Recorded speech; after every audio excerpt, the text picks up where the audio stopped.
জানো তো আজকে তোমাদের সাথে শেয়ার করতে আসলাম খুবই সাধারণ কিন্তু আমার ভীষণ প্রিয় একটা রান্না। সেটা হচ্ছে মূলো আর আলু দিয়ে ট্যাংরা মাছের পাতলা ঝোল। এই রান্নাটা কিন্তু আমার এবং আমাদের বাড়িতে সবাই মোটামুটি খুব ভালোই বাসে। রান্নাটা করতেও কিন্তু ভীষণ কোনো ঝামেলাই সেরকম নেই, আর মশলাও খুব মানে কমই লাগে। আর এই গরমের মধ্যে কিন্তু এরকম হালকা পাতলা ঝোলগুলো, মাছের ঝোলগুলো খেতেও যেরকম ভালো লাগে আর শরীরের পক্ষেও কিন্তু ভীষণই ভালো।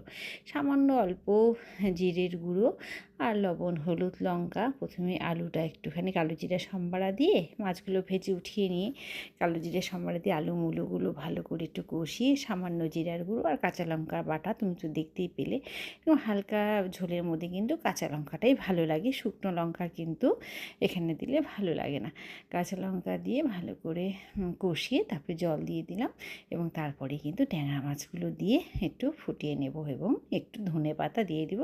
খেতে কিন্তু ভীষণ ভালো লাগে। তোমাদের কার কার এরকম মাছের ঝোল প্রিয় অবশ্যই আমাকে কমেন্ট করে জানিও।